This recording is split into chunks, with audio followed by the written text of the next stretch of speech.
इसी गांव के हैं? इसी गांव की। क्या नाम है चाचा आपका? रहना खातून। काहे रो रहे हैं? रो रहे हैं, दर्द से रो रहे हैं। न घर न मकान न जान न माल कुछ नहीं रहा।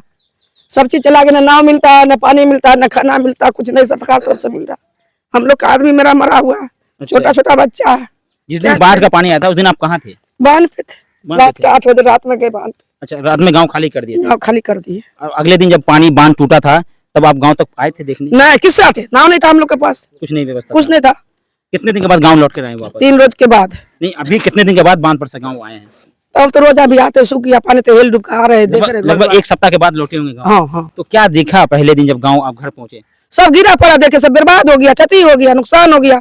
यहाँ पे आने से डर हो रहा है, घर मकान है ही नहीं। गांव में कोई नहीं रहता अभी? नहीं, कोई नहीं रहता। बताइए, जब ये बाढ़ का पानी आया था तो उस दिन 8 बजे रात में ये गांव खाली करके चले गए थे ऊंचे बांध पर, लेकिन जब ये 1 सप्ताह के बाद जब वापस गांव की तरफ लौटी और अपने घर को देखी तो रोने लगी, आंखों में आंसू भर आया और इस बात से रोने लगी कि जिस उम्मीद से ये घर छोड़ के गई थी वैसा कुछ दिखा नहीं। घर भी नहीं था, घर पता नहीं कहाँ चला गया था, घर भी नहीं मिला। घर मिला कि नहीं मिला? मकान नहीं, मकान नहीं मिला। नहीं मिला, यानी पानी में बह गया। अब तलक के धार में मकान नहीं मिला, पता ही नहीं चला कि ईटा कहाँ आ गया। कितने लोग का घर नहीं मिल रहा है? देखिए ना, 100 से कम आदमी का मकान है, नहीं मिल रहा है मकान? पूरे एक मोहल्ला चला गया। अच्छा, ये बताइए कितने मकान ऐसा जो नहीं मिल रहा है अभी तक? अभी ऐसा 10-15 मकान जो है जो बिल्कुल मिल नहीं रहा है। 15,000 ऐसे तो 50-60 है, 50-60 जो घर है जो मिल ही नहीं रहा है, पता नहीं है। चलिए, कह सकते हैं कि भूबोल गांव के अंदर, चलिए हम लोग भी वापस की तरफ चलते हैं। किरतपुर प्रखंड के भूबोल गांव में मैं खड़ा हूं। अगर तस्वीर आप देखेंगे तो मैंने आपको पहले ही दिखाया, बताया भी, तस्वीर रोंगटे खड़े कर देने वाला है। दृश्य यहाँ का ऐसा दृश्य बना हुआ है इस गांव का जो मैंने आपको पहले दिखाया। हमारे साथ इसी इलाके के कुछ लोग मौजूद है, कांग्रेस के नेता है, कुछ लोग हैं इसी इलाके गांव के। और थोड़ा सा हट जाइए, ये तस्वीर अगर आप देख पा रहे हैं तो देखिए, ये कल तक ये सड़क था और कह सकते हैं कि यहाँ पर एक खरंजा बिठा हुआ था और यहाँ से ट्रैक्टर और 4 चक्का वाहन ये सब इसी से भूबोल गांव होते हुए ये सड़क सीधे जगसोत जमालपुर की तरफ निकलता है। एक मुख्य सड़क इस गांव का कह सकते हैं। लेकिन आज स्थिति ऐसी है कि इस गांव का मिट्टी भी कहीं ना कहीं पानी में बह गया, ईंट भी बह गई और कई मकान बह गया, कई लोग बह गए, कई लोगों के मवेशी बह गए, क्षति बहुत हुआ है। इसका आंकलन करना बड़ा मुश्किल है। मुख्यमंत्री का आदेश आया आंकलन करने के लिए, थोड़ा सुनो आगे आ जाइए। क्या लग रहा है कि आंकलन जो सरकार को करना चाहिए अब तक नहीं हुआ, 1 सप्ताह से ज्यादा समय बीत गया? सबसे पहले आपका धन्यवाद देता हूं कि आप दुख की घड़ी में यहाँ पे आए। आज तक न कोई सरकारी सामान यहाँ पहुंच पाया और न कोई सरकार यहाँ तक देखने आया। सरकार भी आए नीतीश कुमार तो पुनः से घूम के चले गए, सोचे कि यहाँ जाएंगे तो पब्लिक यहाँ पे बोलेंगे, उससे अच्छा कि वहीं से घूम के चले जाए, फॉर्मेलिटी निभा के चले गए। न मीडिया वालों को यहाँ तक पहुँचने दिया, न सरकार पहुँच पाया। मीडिया वालों को उधार ही रोक देता था कि यहाँ तक कोई न्यूज न दिखा पाए। अच्छा, आज तक न कोई सामान मिला है, सामान सभी बह गए। दहेज का सामान नहीं, लड़की की शादी होने वाली तो उसका सामान बह गया, बहुत सारे सामान यहाँ पे कुछ नहीं मिला। और यहाँ के जिसके पास नाव थे वो घर में आके चोरी भी किए, चोरी भी किए हैं। ऑलरेडी पहले संकट है और यहाँ के बगल के गांव के लोग भी जिसके पास नाव है वहाँ के चोरी कर रहे थे, रात में आके चोरी करके चले। यानी आपदा में कुछ लोगों को अवसर मिला हुआ था, चोरों को। जब ये गांव चारों तरफ पानी से घिरा हुआ था तो कुछ लोग इधर से आ रहे थे नाव से और घूम कर आते थे, गांव में लगता था और फिर गांव में वैसे घर को टारगेट करता था जिनकी घर क्षतिग्रस्त हुआ है, अच्छा खासा मकान था, उनके घरों में जाकर के कुछ सामान को चोरी करता था, क्योंकि सब लोग सामान नहीं निकाल पाए थे। तो लग रहा है अंसर जी कुछ सामान का भी क्षति हुआ, उसके भी सरकार भरपाई करेगी? सरकार को अगर भरपाई करना होता तो अब तक सारा काम हो गया होता। तो सरकार सिर्फ जुमलेबाजी कर रही है। सरकार सिर्फ आजकल कर रही है, उसके अलावा कुछ नहीं कर रही है। सरकार को जो नुकसान हुआ है यहाँ के लोगों का, आप एक बात बताइए, पूरी जिंदगी की कमाई लोग अपने घर बनाने में लगा देते हैं। एक घर बनाने में पूरा जिंदगी का कमाई लगा देता है, आज उसका पूरा चीज बर्बाद हो चुका है और सरकार कान में रुई डाल करके सोई हुई है।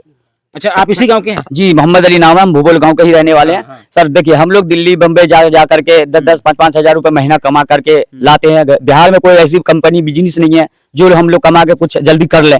इतने दिन लगेंगे, कितने साल से हम लोग कमा के घर द्वार बनाए, सब बह गए और हम लोग को कुछ नहीं बचा। अब हम लोग को इसलिए कुछ नहीं बचा क्योंकि हर साल जब से हमारा पैदाश हुआ, आज 28 साल हो रहा है, हम 28 साल से यही सुनते हैं इस कोसी नदी का कि आज बांध टूटेगा, आज बांध टूटेगा, हर साल यही सुनते हैं। इस वजह से पब्लिक ने अपने सामान को कितने सालों के बाद ये बांध टूटा है? ये करीब हम तो पैदा हुए, हमारे 28 साल उम्र है, काफी 56-70 साल के बाद ही ये बांध टूटे हैं, इससे पहले कभी नहीं टूटा था जी। अच्छा, इसलिए आप लोगों को लगा कि पानी नहीं आएगा और हर साल यहाँ पे आवाज उठा के बांध टूटेगा, नहीं टूटता था। इसलिए आदमी अपने सामान नहीं बचा पाए और बांध इस बार टूटा, एक भी सामान कोई भाई नहीं बचा पाया, सबका पानी में बह गया, सामान सब कुछ बह गया। आप भी इसी गांव के हैं? क्या क्या क्षति इस गांव के अंदर हुआ? क्या बहुत क्षति हुआ, बहुत जी हुआ।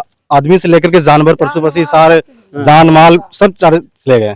स्थिति थोड़ा समान हुआ है कि नहीं, वो लोग गाँव वापस आ रहे कि नहीं आ रहे? गांव आ रहे हैं मगर रहेंगे कहाँ, अगर आएंगे भी तो कहाँ रहेंगे, छत ही नहीं है रहने के लिए, झोपड़ी तक का नहीं है बंदे के पास, कहाँ से अपना सर छुपा के बैठेगा। अभी तो बिजली आना भी बहुत समय लगेगा। बिजली का तो छोड़िए, यहाँ तो आदमी को भूखे मर रहे हैं घर में, इस धूप में कहाँ रहेंगे, सर के नीचे जो कुछ रहे तभी तो, यहाँ कहाँ पे बैठेंगे। इस गांव के जो ये मैंने एक एक दृश्य आपको दिखाया है, काफी भयावह दृश्य है, काफी डरावना इस गांव के अंदर है। अभी भी गांव आने में थोड़ा डर लगता है लोगों को। कह सकते हैं कि लोग अपने घर को छोड़कर कोसी के पश्चिमी तटबंध के किनारे अब भी रह रहे हैं, ऊंचे स्थान पर शरण लिए हुए हैं। प्रशासन से क्या कुछ उम्मीद थी, क्या कुछ लोगों को मिला, इसी का जायजा लेने हम लोग यहाँ पहुंचे। जो हालात यहाँ का बना हुआ है, जो क्षति यहाँ हुआ है, जो नुकसान यहाँ हुआ है, उसका आंकलन करना बड़ा मुश्किल है। सरकार उसकी आंकलन कर रही है, कैसे भरपाई की जाएगी, क्योंकि एक एक आदमी का सामान खा लेते हैं, बाहर के लोग कोई आते हैं कुछ दे देते तो खा लेते, नहीं तो ऐसे भूखे रहते हैं हम लोग। अच्छा, बाहर से कुछ मदद मिल जाता है? बाहर से लोग, बाहरी के लोग कुछ मदद कर देते तो खा लेते, नहीं तो सरकार की तरफ से कुछ है ही नहीं है। एक टाइम खाते, 2 टाइम भूखा रहते हैं सर हम लोग। अच्छा जी, मतलब सरकार से कोई ज्यादा लाभ नहीं मिल रहा? कुछ नहीं लाभ, कुछ ज्यादा कुछ है ही नहीं है लाभ सर, कुछ नहीं मिल रहा है। कुछ नहीं। तो कह सकते हैं कि सरकार की ओर से कोई जी जी जी जी सरकार को तो सर हमको ऐसा लग रहा है सर कि नाकाम है यहाँ के हिसाब से। अच्छा, पूरी तरह से डबल नाकाम। इंजन का सर सरकार है और उसके बावजूद भी हम लोग सोचते हैं कि बिल्कुल नाकाम है। इस चीज के बारे में सरकार को बहुत जल्दी एक्शन लेना चाहिए। जो लोग गरीब लोग घर से बेघर हुआ है, जो लोग सर छत के नीचे था, आज वो प्लास्टिक के नीचे है। जो छत के नीचे था वो प्लास्टिक के नीचे है।